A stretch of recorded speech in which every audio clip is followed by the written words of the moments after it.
Neste vídeo eu vou falar sobre como eu construí o menu, que se comporta de forma retrátil em celular, com uma animação vindo da esquerda para o centro.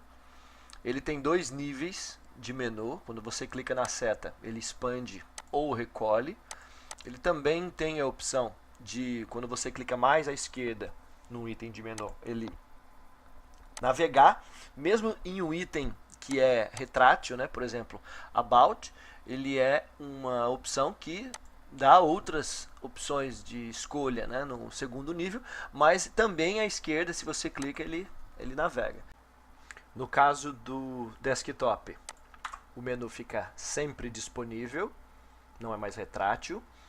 Não há necessidade de você clicar no item que abre submenus para que eles sejam mostrados.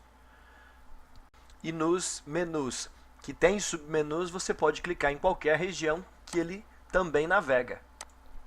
Para demonstrar isso, eu vou novamente exibir o código-fonte, copiar a estrutura estática e criar um arquivo aqui no projeto.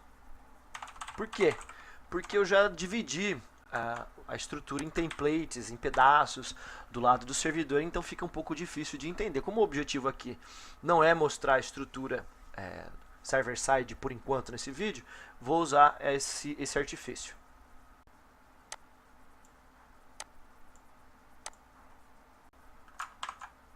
Aqui está a estrutura do menu, primeiro em celular.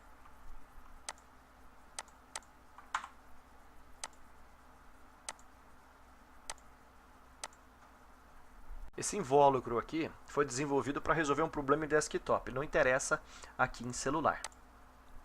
Position Absolute deixa ele solto na tela, está distante do topo da página 3,5 REM, que é a altura do header. Tem uma largura fixa de 16 REM, é escuro. Display Flex com os links ajustados em formato de coluna.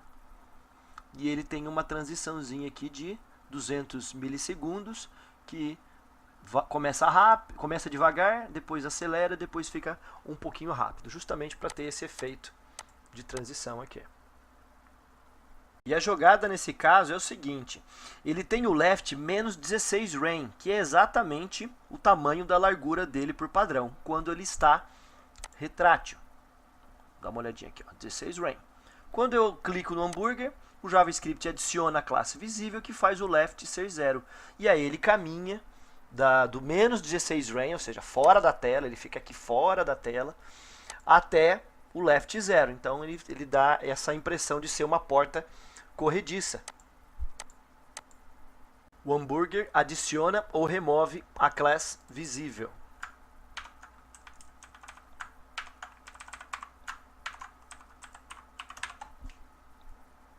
Lembrando que para entender a estrutura desse JavaScript, o vídeo anterior é imprescindível. Um link normal, seja ele do primeiro ou do segundo nível, como Home ou FAQ, não tem nada de especial. Você clica nele e você é levado até uma página nova.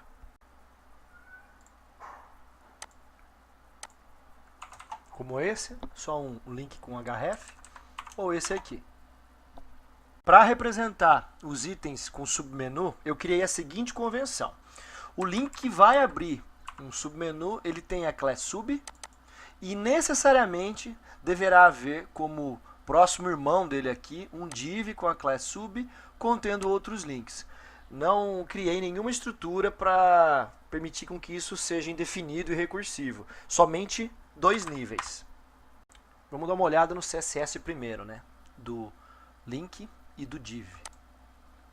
Temos aqui menu A, todos os links têm cor branca. Aqui um espaçamento entre o texto e a borda. Uma fonte especial do Google Fonts. Temos aqui os links que eu defino, né, que tem a classe sub. Aí eu tenho uma setinha do lado direito, centralizado verticalmente. E aqui eu tenho os divs com submenu. Observe que por padrão ele não é mostrado, certo? Tem uma distancinha aqui, um padding, ou seja, é um div que não é apresentado. Aqueles que têm a classe visível, eles passam a ser apresentados como flex, né? Com um arranjo à disposição em colunas. Não fica difícil de deduzir que eu preciso, na hora que eu clicar num link com a classe sub, que tem a setinha ali, na hora que eu clicar nele, eu preciso adicionar ou remover a classe visível do div de submenu correspondente a ele com JavaScript. Por conveniência, né, eu criei uma propriedade chamada else, que condensa os elementos DOM mais importantes aí do header. Então, um deles é uma lista de links com submenu. Então, querySelector all, todos os links com a classe sub, que são filhos direto da tag menu. Então, eles ficam concentrados aqui.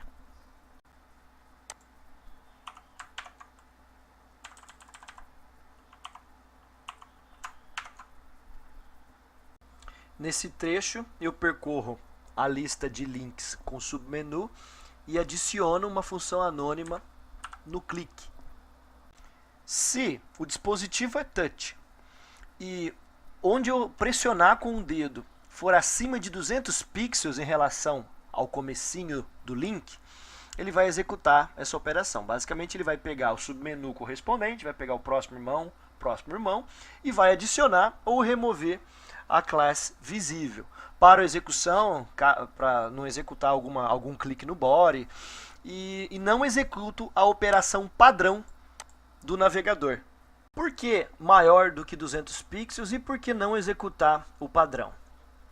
É porque eu quero que quando eu clicar, né, apertar o dedo ali do lado mais à direita de um item que tem submenu, ao invés dele navegar para o item, eu quero que ele não navegue para o event default, ou seja, não vai navegar para o link, e vai abrir ou fechar o submenu. É por isso que isso acontece. Se eu tocar mais à esquerda que 200 pixels, nada disso acontece e a navegação ocorre naturalmente. E por que eu quero que aconteça só quando o dispositivo é touch? Porque quando eu for para um desktop, eu não quero que eu tenha que clicar no menu para que ele abra. Não, eu quero simplesmente que a hora que eu passar o mouse funcione. Então, isso não está implementado aqui, por isso só serve para dispositivos que têm touch, provavelmente aqueles menores, celulares e tablets. Relembrando, tela é um objeto que eu criei com algumas conveniências. Uma delas é descobrir se o dispositivo é touch ou não. Isso é tudo para celular.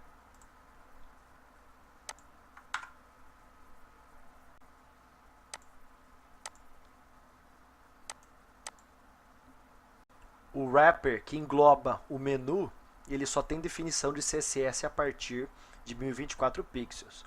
Ele fica fixo na página. Esse position fixed significa que mesmo que houver rolagem no corpo, ele vai ficar nesta posição para sempre, né? Sempre disponível ali, diferente do absolute que rola junto com o corpo. Posicionado no topo, à esquerda, com uma altura de 3.5 rem e ocupando a totalidade da largura e cinza. Então esse é a região do menu, ocupando a totalidade da tela, da largura. Já o menu em desktop, ele não ocupa a totalidade da largura. Se a gente observar aqui, ele tem 1007 de largura e quase 180 pixels de margens laterais. Isso está definido aqui. Ele tem a altura 3.5 rem, ele volta a ser static, lembrando, né, que no celular ele era aquela corrediça, aquela porta corrediça absolute que vinha lá do negativo para o zero ao lado esquerdo, ele passa a ser normal, que é o padrão static. A largura dele, eu estou usando uma variável aqui, graças a uma ideia do meu colega Rodrigo Souza, que disse para mim, vamos usar variáveis em vez de ficar colocando esses valores fixos, e é a primeira vez que eu estou utilizando variáveis graças a ele. Aqui margem left e right faz com que as laterais fiquem centralizadas, né, com tamanhos iguais, por isso ele vai ficar centralizado dentro dessa largura aqui que está numa variável. Ele passa a ter todos os elementos em linha, no celular era em colunas. E overflow visível, não tem transition e não tem background. Então, essa é a definição do menu. Voltando à variável largura máxima, defini aqui no topo do CSS, ela com 1007 pixels. Caso eu deseje mudar a largura máxima do site, geralmente desktop, uma série de definições CSS vão fazer uso dessa variável, vão ser beneficiadas. Eu não vou ter que ficar ajustando em vários pontos essa definição. Ao passar o mouse no item que tem submenus, o submenu é aberto sem você precisar clicar. Quando você sai do item, ele também fecha. Quando você entra no submenu, ele se mantém aberto e fecha quando você sai dele.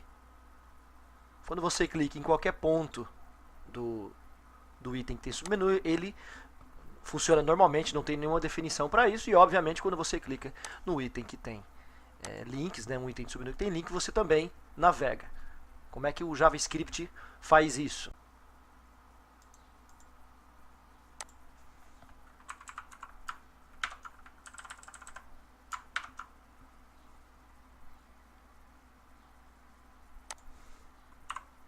Os mesmos links que eu clico, né, que eu adicionei o clique quando eu estou em dispositivo touch, esses caras também vão receber mouse over e mouse out.